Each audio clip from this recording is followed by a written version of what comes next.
Hi everyone, Happy New Year! It's 2019 and I hope everyone is doing well. 2018 was a pretty eventful year for me, for us. Calcifi hasn't been in... His full name is Calcifer, by the way, but I call him Calcifi. Calcifi hasn't been in any videos in a while, so I thought I'd make a video with Calcifi. And I haven't made a tea update in an especially long time, so I wanted to come with that. First of all, I started HRT pretty much 1 year ago. 2 weeks, in 2 weeks will be my 1 year tea anniversary. But maybe for my anniversary, I'll post some kind of timeline compilation video of like voice files and pictures or something. I don't know. I might not do anything. But I wanted to do a proper tea update before then. Especially given that, you know, my last tea update in July was me talking about stopping tea, and here I am 6 months later, still on tea. What's up with that?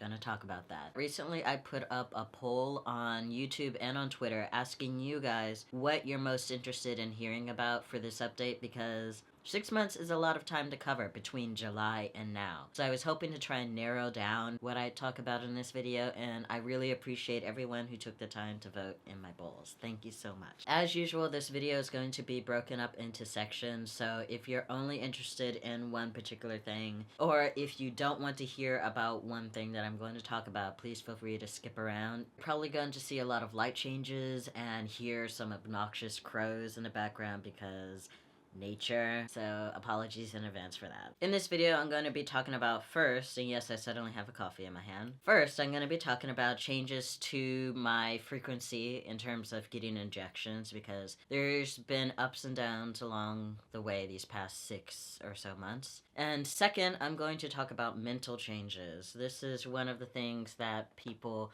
requested to hear about. It's difficult to talk about, but I'm going to try.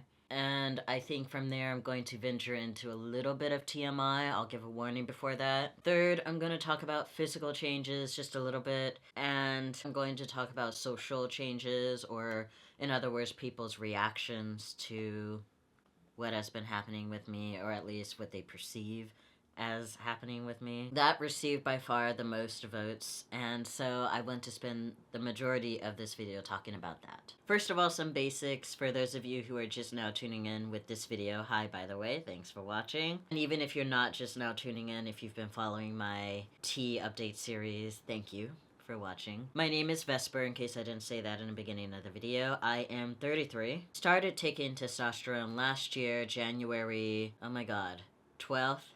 14th, one of those two.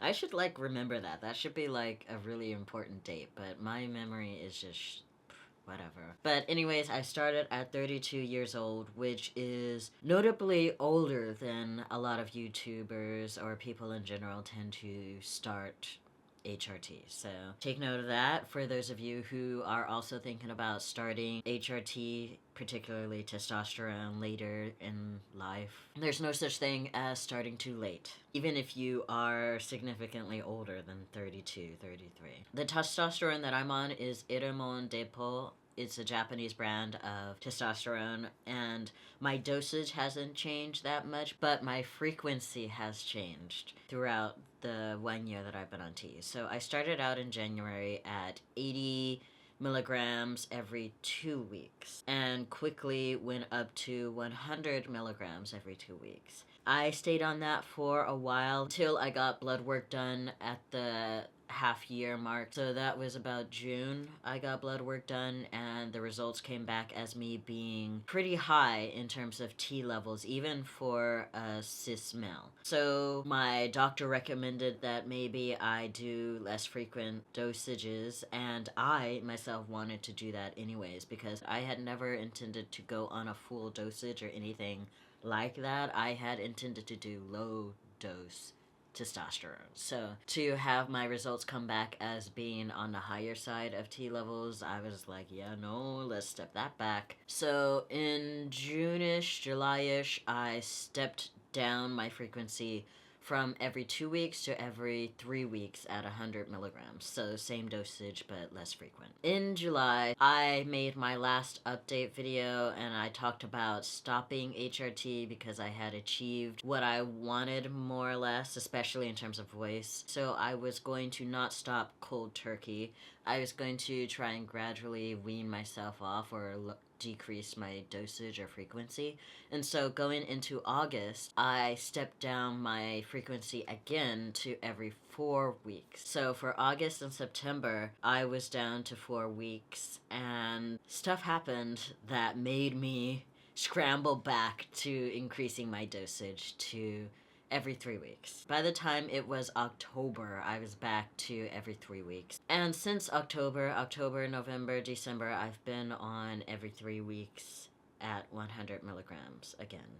And at this point, you might be thinking, but Vesper, in July, you said you were going to stop HRT, and yet now, 6 months or whatever later, you have not stopped, but you've increased your frequency.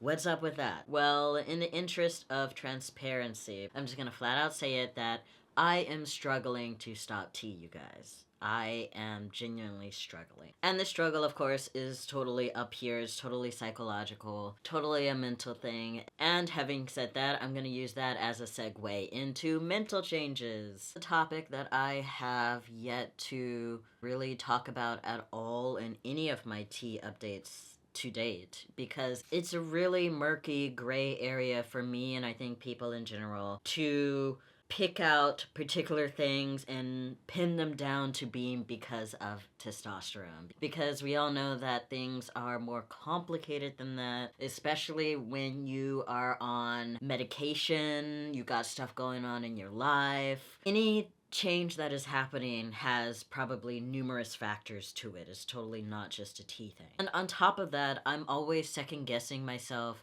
whether I should even bring up something at all, because it might totally just be in my head and not even be actually happening. Or, you know, even if I think maybe this is because of tea, I then think, oh, but it's also this other thing, or it could be this other thing, or that other thing, or this thing. So everything that I'm about to say in terms of mental changes in relation to tea, please keep that in mind, that there are numerous factors, and I don't know if this is because of tea, but I'm going to venture a guess that maybe tea had something to do with it. Having said that, one thing that I am pretty certain has something to do with tea is changes in how I experience dysphoria. And that's totally not surprising at all, because my experience with dysphoria has changed with or without tea throughout the course of my life, throughout the course of this channel, in general. So while I do think that tea played a part in this, it's not the only factor again. And I should just stop beating around the bush and just flat out say it, that I have become a little less dysphoric at the thought of growing facial hair,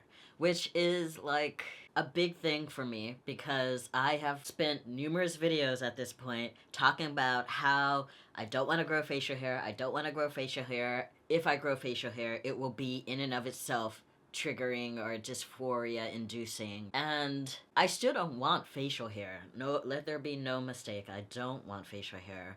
The thought of me having facial hair isn't so unfathomable anymore, and yeah, that's big for me. I know it's probably not big for anybody else, but it's big for me. It's at this point that I'm going to venture into a bit of TMI territory. If you don't want to hear about me talking about monthly hell or other bodily stuff that might be too much information or whatever may be triggering to you in terms of dysphoria, please skip ahead to the timestamp that's on screen now, okay? Ready? 3, 2, 1. Prior to starting tea, I had dysphoria surrounding monthly hell. I have wanted a hysterectomy for the longest time. I cannot have a hysterectomy soon enough. Holy fucking shit. I cannot stand monthly hell. And I have been free of monthly hell since February of last year, so almost a year. And that has been, for me, so fucking amazing. It is the next best thing to being able to get a hysterectomy. But I do not know when I will possibly be able to get a hysterectomy because money, money, money, money, money. So to be able to stop my monthly hell in its tracks with tea has been a fucking godsend. But when I stepped down the frequency of my injections back in August, September, my tea levels dropped significantly, especially by the end of the second month of having really infrequent tea injections. And it got to a point where I felt rumblings down there. I felt things coming back alive down there. And it was so I was so miserable.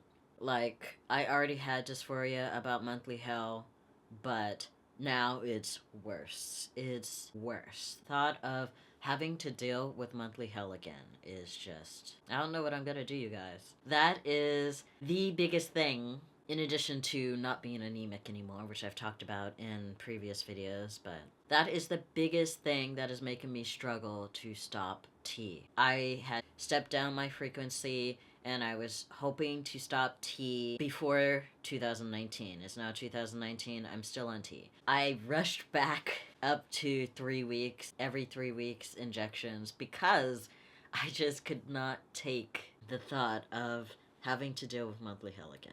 I don't know what I'm gonna do. I'm gonna have to stop tea eventually. I still have every intention of stopping tea eventually. So I'm going to have to face dealing with monthly hell at some point, and I don't want to be depressed on camera, so let's switch topics and leave it at that. But while we are in TMI mode, I'm going to talk about one more thing, and that is chest stuff. And again, this is kind of related to mental changes, I guess, dysphoria. Early on in my tea update videos, I talked about how it felt like my chest had deflated or started deflating on tea, and by deflating I meant that my chest became less perky. And I'm never going to use that term again because I hate that, but so you know what I mean. My chest deflated, and I noticed a difference when binding. I was able to get even just a little bit flatter because of that deflation. But again, when I stepped down my frequency of injection, I felt my chest re-inflate. And is really awkward. It's in dysphoria triggering for me, because I suddenly became so much more self-conscious, self-aware, conscious of my chest and how much it stood out. Even though I'm sure the change was super, super, super minimal, but for me, to have a firmer chest suddenly and a chest that stood out more and my binders were not getting me where I wanted to be. Again, dysphoria. He's about to fall off of this freaking thing. Boy. I will deal with that when I do stop tea. I mean, I do have chest dysphoria, but compared to my monthly hell related dysphoria, chest dysphoria is manageable. But I do want to throw out there that there was that change, because in the moment when I first talked about my chest deflating, I totally doubted myself whether that was actually a thing or whether it was something that I was imagining happening, because I mean the change wasn't so significant that it would be obvious. Again, questioning myself, doubting my own experiences, but having that experience of my chest re-inflating totally confirmed for me that yeah, that deflation totally was a thing that happened, and it wasn't just my imagination. And yeah, I actually like that deflation and could stand to not lose that, but I understand that it is something that I'm gonna lose when I stop tea, and it is something that people should keep in mind, so I'm throwing it out there. One last thing that I'm gonna throw out there while we are in the TMI mode is libido. Libido is still elevated compared to where it was pre-tea, but it has plateaued out. I guess I'm just used to it at this point. It doesn't feel particularly high, but it's also not low. I'm used to it. It is what it is. Whatever. Shrug. And with that, I'm done with TMI. Welcome back those who skipped ahead to this time point. Now I'd like to talk a little bit about physical changes, and I'm not going to spend much time on this because, to be frank, there isn't much to talk about.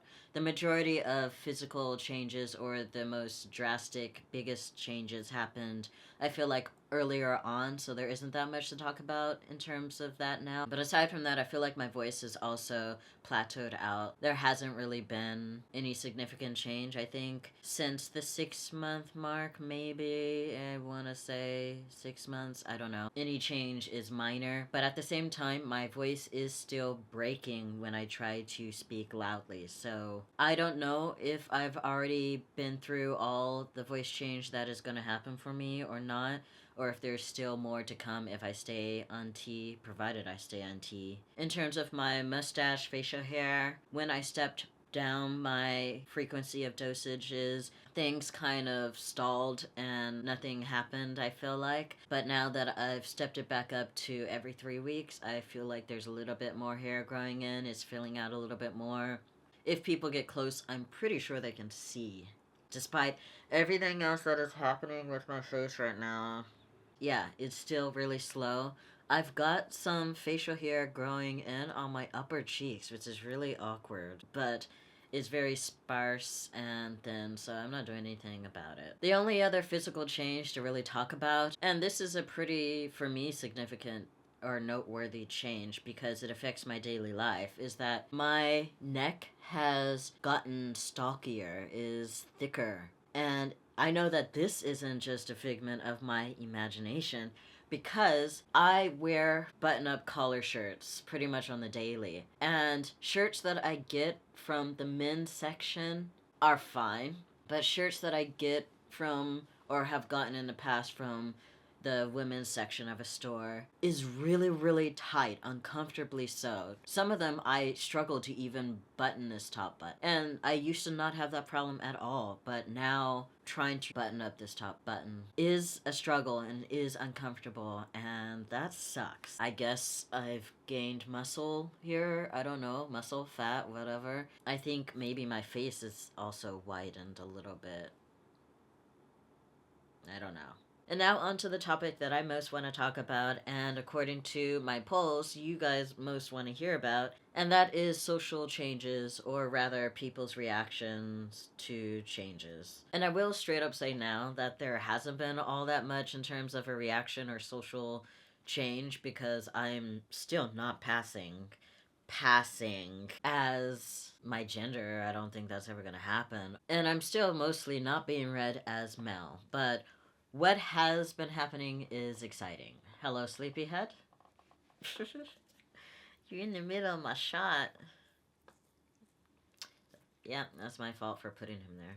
Anyway, the 4 experiences that I have had, and yes, I'm counting each and every single one of them because it's exciting, I am going to share with you now in kind of mini story time format. And after I talk about those things, then I will do my introspective discussion of stuff. It's only in recent months, since November, I'll say, I guess, that anything has happened. And the first noteworthy thing that happened in November was a phone call. I had gone to the immigration office to renew my visa, and I was in the supermarket that same day, but in the evening, shopping, and I get this phone call from an old lady from the immigration office. And she calls and says my name and asks for that person. And I'm like, speaking, this is that person, and of course it's my legal name that's being used. And she's like, "Are you a woman?" And I'm like, yeah. And that's the thing. I have to say yes, or else, it'll be a thing. And I don't need this to be a thing when I'm dealing with legal stuff like visas. And I said yes, but then she's like, "Are you a woman? Are you a woman? Are you a woman?" And I'm saying, yes, speaking, this is the person that you want, speaking. But even though I keep saying that I am the person that she is calling about, she just keeps asking me if I'm a woman.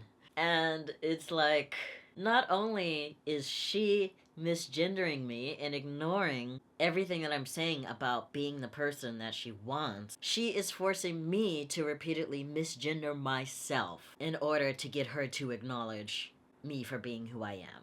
And like, she literally asked me if I was a woman at least 4 or 5 times. And it's like, how many different ways do I need to say I am the person that you want to speak to? Yes, I was in your office earlier today. I'm pretty sure that I am the person that gave you the form that you were looking at right now. It's just like, as excited as I wanted to be about someone questioning whether I'm a woman or not, I also don't want to have to repeatedly assert that I am a woman, and I also don't want someone else to repeatedly insist that I am a man.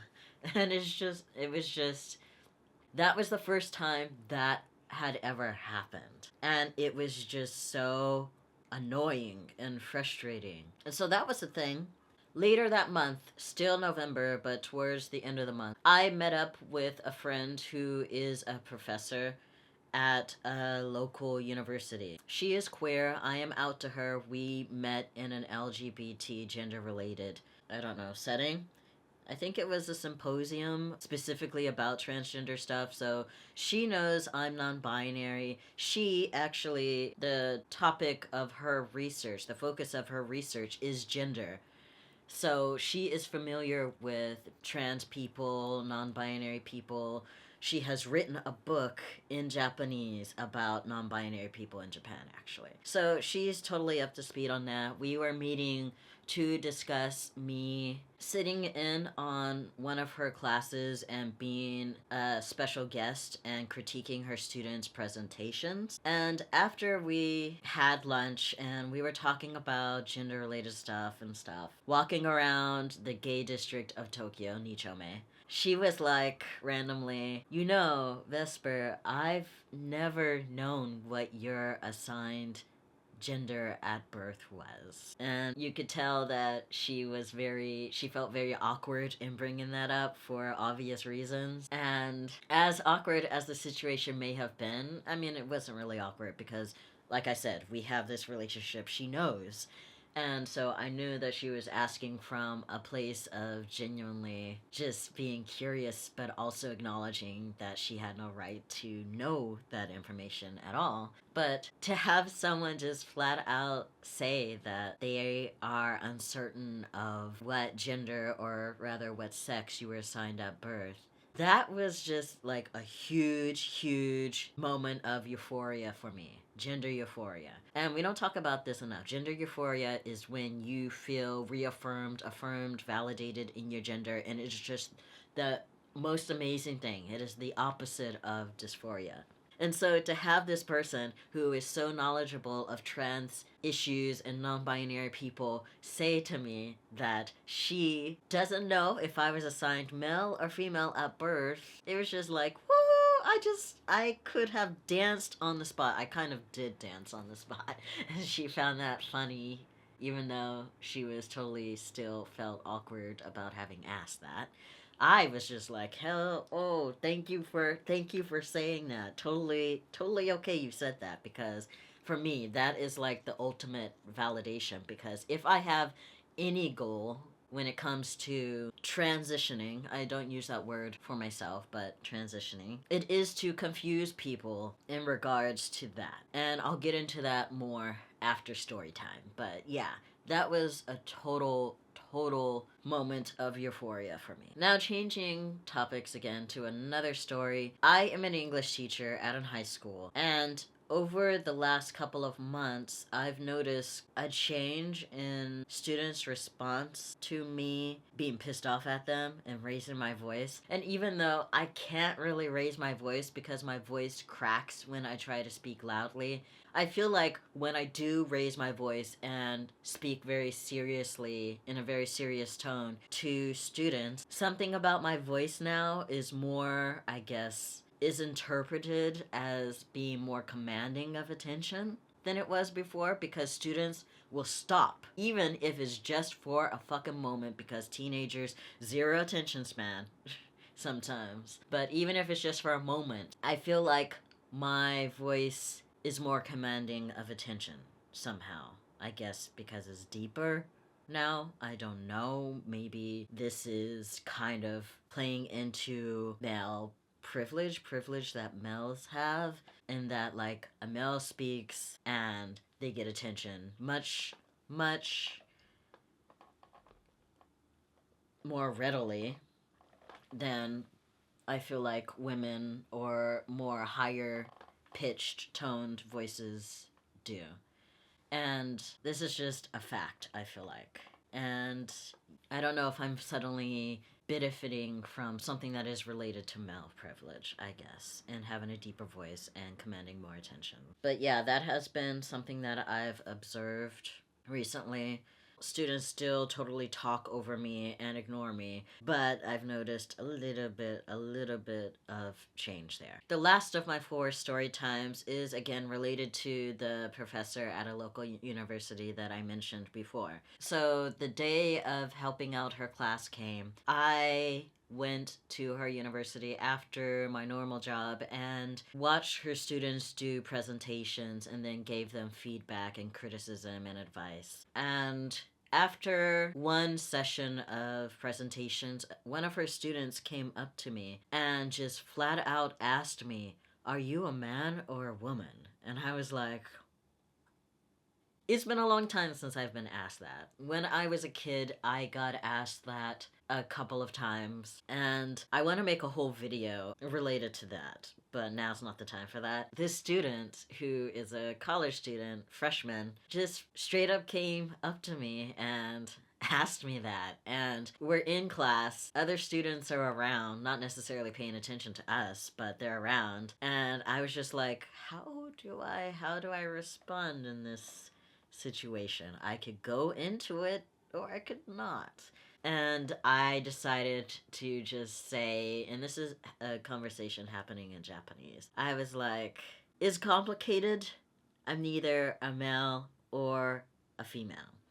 And the student was like, ah, and just asked me another question, changing topics after that. Like, it's totally a non-issue for that student, I guess. They didn't want to delve further into the topic, I don't know. But yeah, it went over okay, I guess. But that was an experience that I had, and it was interesting. Anyway, story time over. I want to backtrack now a little bit and talk about what I meant by if I have a goal for passing or a goal with this transition, it is to confuse people about my assigned gender at birth. And I say that because as a non-binary person, there is no such thing as passing as my actual gender, at least for me personally. And so I feel like the closest that I can get to achieving what I would want in terms of others' perception of me is to confuse them about my assigned gender at birth, because I feel like people gendering others is a 2-step process, maybe. And this is just a random theory that I've pulled out of my ass, but it seems to be how things work. Step 1 is people take notice of physical characteristics, physical attributes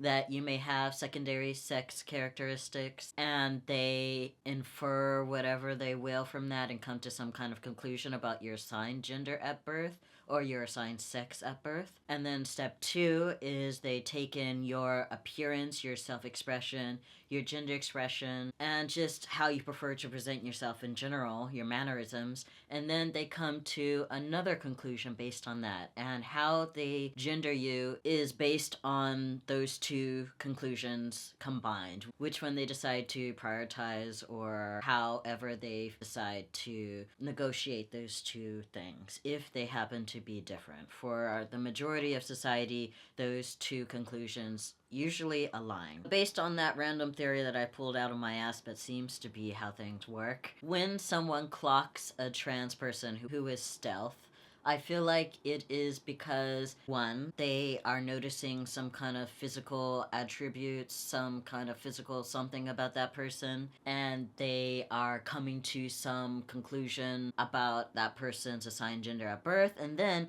they take in how that person is presenting themselves, and they feel some kind of incongruency, conflict between those two conclusions, and that is when someone says, oh, that person is cross-dressing, or oh, that person is trans, or oh, that person is yada yada whatever that is inaccurate, if they choose to not honor that person's gender, especially if that person has actually told them their gender and that person chooses to ignore that. So based on that two-step theory that I have, I guess, for me, I would want people to not even get past or struggle to get past step one in terms of figuring out what my assigned gender at birth is. Because if they struggle with that, yes, they're ultimately going to come to some conclusion one way or another, because that's what people do. And they're going to move on to step two and take in how I'm presenting myself and again come to some kind of conclusion.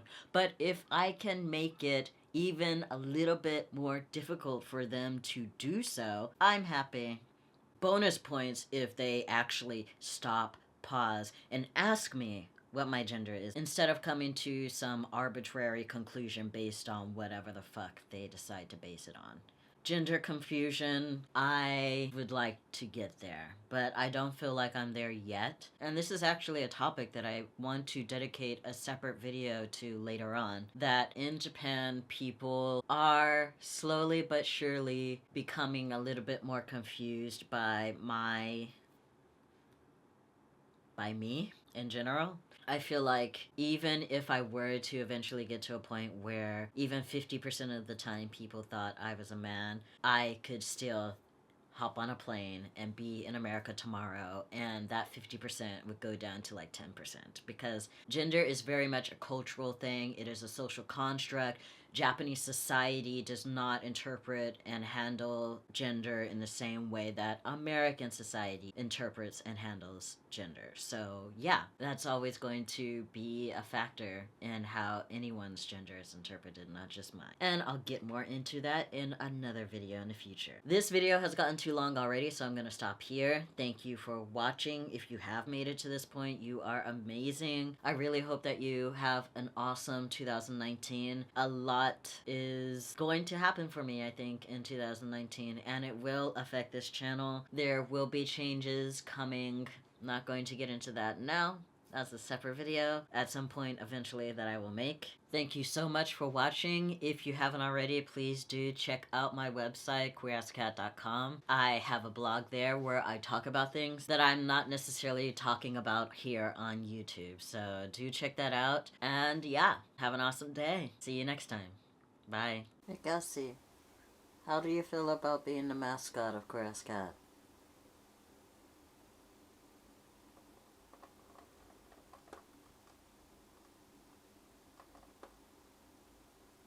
Pretty sure that means I don't care.